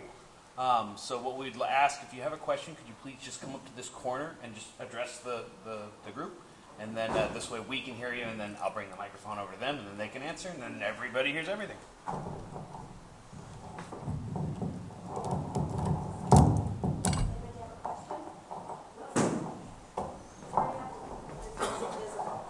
So what is the cost of one of those tiny houses, and how can I donate one? Oh, sure, yes, the GC. A lot more probably in the first round than. Could you repeat the question? Oh, sure. The question was, what is the cost of one of those tiny homes? And keep in mind, it's all volunteer effort. You know, all the subcontractor help was volunteer as well. We're still processing that, but we're probably. I think we initially started off at about $2,500 a piece, and due to some upgrades, you know, we upgraded the framing, upgraded the cladding to hardy board, kind of a better quality paint than initially anticipated, and we also threw in a bunch of money for the insulation. The insulation alone was like $1,300 for all 3.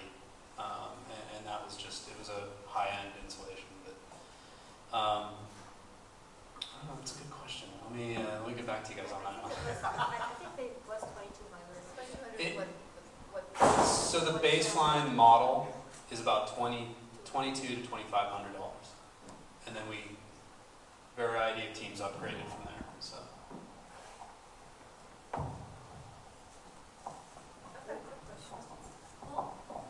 I'm curious about, Imagine Housing is where the thought came to me. What happens when someone actually does, if someone does finally get a job that pays something other than $10 an hour, do people have to move? Do they stay in their place, and when another unit opens up, that goes to a low income, reverts to a low income housing unit?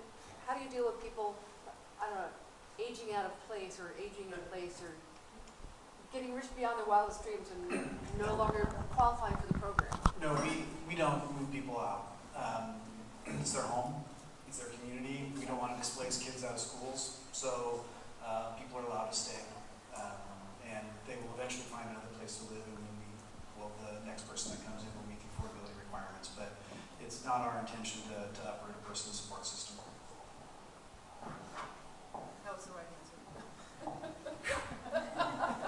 Anybody else have a question? I'll ask a question. Is this working okay? So I speak into here. My question is, what bridges the gap between the tiny houses and the Imagine Housing? Where's the place in the middle? That's a really tough one, because it's the system was originally identified as a continuum from shelter all the way up to home ownership. And at any point in between there are systematic problems or there are gaps. And, part of the issue, just we were talking about, with funding limitations, is we're all chasing dollars. That's probably not a surprise to anyone, but it creates gaps. So, for a while it was funding seniors, so everybody was building senior buildings. And then it was, everybody wants to serve homeless veterans, so we all have homeless veteran buildings. So it just, the nature of the funding has created its own gaps, and it's really a challenge. And again, at Imagine Housing, we have set-asides in almost all of our buildings that provide housing for homeless families. I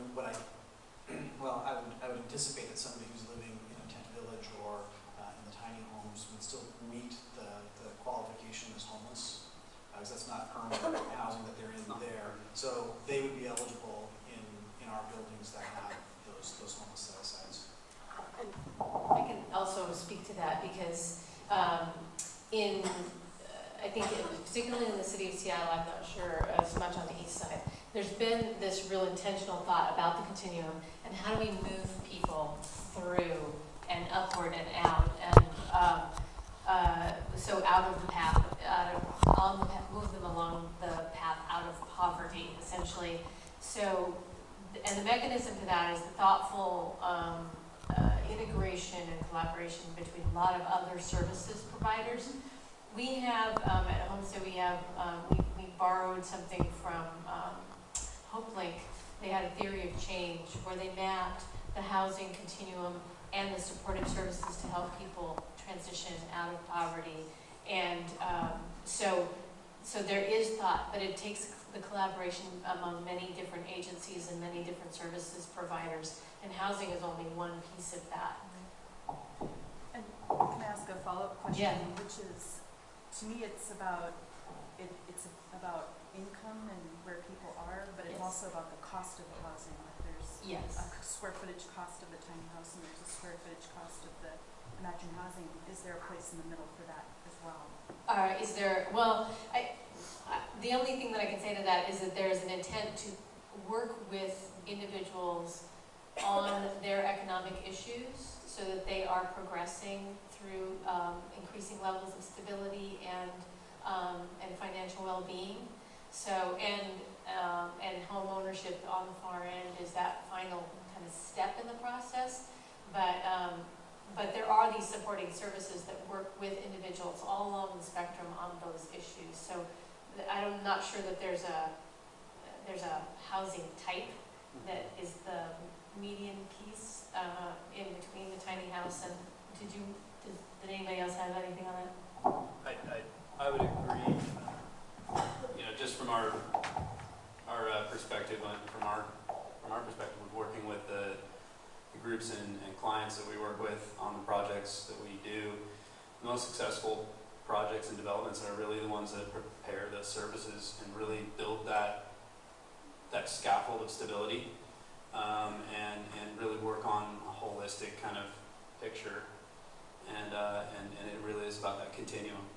And I think Melinda would also agree that the tiny house village in particular, and the whole kind of tiny house movement in Seattle, if you will, is really a part of that kind of shelter to permanency. And it's not the answer. It's part of it, but it's not the only answer for sure. Thank you.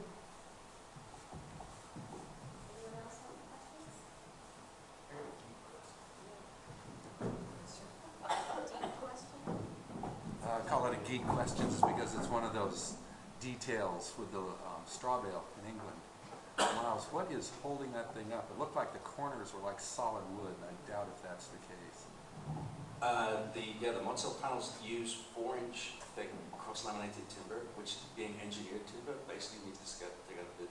You put those together with a dovetail joint, and then it's slightly reinforced with a piece of rebar, and that's it. Oh, so how is it insulated? The straw is the main Oh, there's insulation. panels on the inside too. No, the straw is basically the inside wall, and it's also the outside wall. But it's 18 inches thick, and there's basically it's a frame. Right, but is that all the way up to the corners too? Yeah. Oh, absolutely. Because so that was cladding on the outside. Absolutely, yeah. It was then clad in cedar. Cool. So So it's load bearing structure. It can be load Pretty bearing. much. That one actually is not. The load on that building was basically produced with a concrete frame, and the straw acts as a cladding system. But it has since been used as a load bearing straw belt system. How many stories could you go up that way? Oh, I think the last time the research was done, it's gone to about 3 or 4. Yeah, we can probably go 2. We don't have earthquakes in the UK, so. Not yet. Start fracking. That's going on. That is going on. You two can have them if you like. We can fix that. If there's anyone else that might have a question, you might want to. My question is, how does the city zoning department deal with tiny houses? How does the zoning department deal with tiny houses? Is that a special zoning? I know they're not permanent foundations. And are there opportunities for more land? Yeah, there are opportunities. I would say one of the opportunities that's presented itself is, other, particularly in the case of Lehigh, when they're getting ready to do a project, they have, and I imagine Housing would have the same thing. You've got a site that may or may not have a pad or a parking lot, or might just be scrub land. And there's a concept to utilize those prior to the actual build and construction and development of those sites into affordable housing. So no, they're not permanent. We talked at length about maybe doing even just some compacted gravel pads to level out and in the site work, and it really was not an option. The city was interpreting that as more of a permanent installation. They're basically, as Melinda was mentioning, there's water, sewer, electrical on site, and all of that was done ahead of time. It was done to pre-plan, surveyed locations, and then that was where the shower house and the toilet facility was going to be, and then there were, at each one of the houses, as you might recall from the site plan, there was a stub up for electrical. And so all of that had to take place. The lesson learned there is that as you're doing it, you want to get that stuff in and terminate it at an electrical outlet, like an outdoor outlet, because then your permitting is done. And then you can walk away, you don't have to deal with the city, and put your tiny houses at your pads. But it was dealt with as permanent, it was dealt with as a non-permanent installation, and it's on private land, it's land with the Lutheran Church, so. Hope that answers that. Any other questions? I can talk loud. What was the timeline? If I've got a parking lot behind a building and I want to have you come put 15 tiny houses on it, how long is it going to take between when I say, go put a house on my parking lot, till we actually have houses on my parking lot? So the question was timing, how long does it take inception to install? And the planning phase probably went for about 1.5 years or 2 years into the permitting. And that was, I think, because this is just kind of a new thing. Now that the relationship's been opened up with the city, I think it's going to be a little easier now, depending on how, what the reception is like. So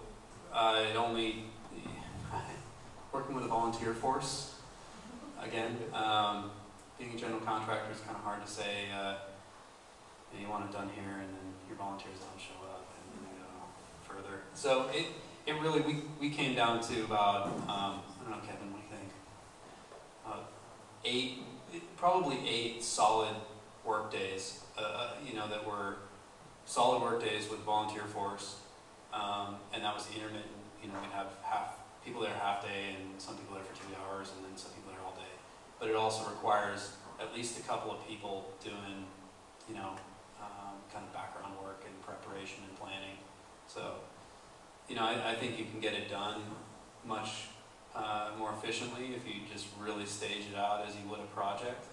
And I certainly think that we're going to talk about doing that in the future with our houses. We just go frame, sheath, insulation.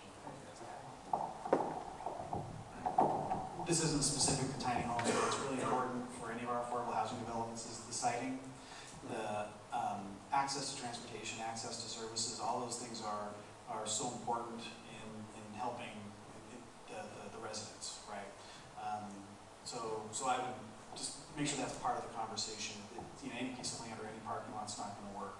It has to have access to good, reliable bus service that people can get to the appointments they need to make. So it's always a really key issue for us. And as transit-oriented development has become so popular with all the transit lines, the hardest part now is for us competing for land. I mean, it just doesn't happen without, again, real intentional thought and planning.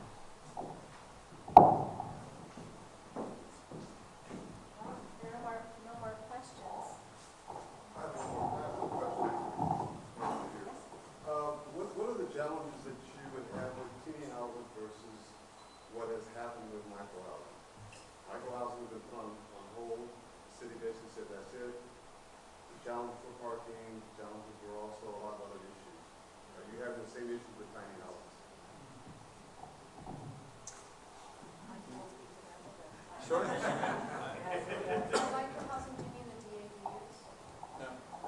No, I think he means like the apartments and the shoebox, one room fits all kind of thing. Those are, I think those are really seen as developments as a full building project, and that has impacts on, civil infrastructure and loads and roads and parking, like you said. Tiny homes, there's not a lot of car impact. Theoretically, and I think the attitude has been that it's temporary use. Good point. And it's temporary use. The effort is being made on the part of Nicholsville, working with the city to minimize the impact to the neighborhood. Are you having pushbacks like we've seen in Ballard? Yeah, there is a bit. Okay. And I can't speak to all that. I just know from attending the coalition meetings that that there's a lot of negotiation. So. Can I ask one more question?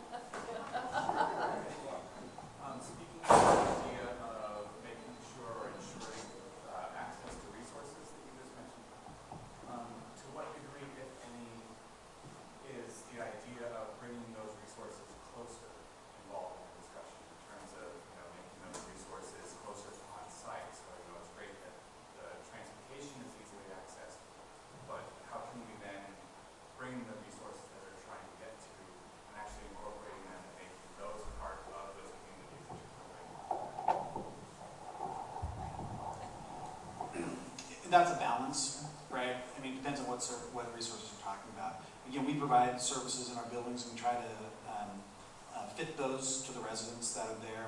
We work with communities or other agencies in the community to provide those services in our buildings. We provide space in our buildings so that we can have those services. But there's only so much we can do. We can't create a doctor's office in our building, or a social security office, or something like that. So it's a balance. It's what are the things that we can do, and we can then reliably provide on an ongoing basis. There's always an operating cost to those things, and it's what I enjoyed so much about the conversation in Bristol was really how do you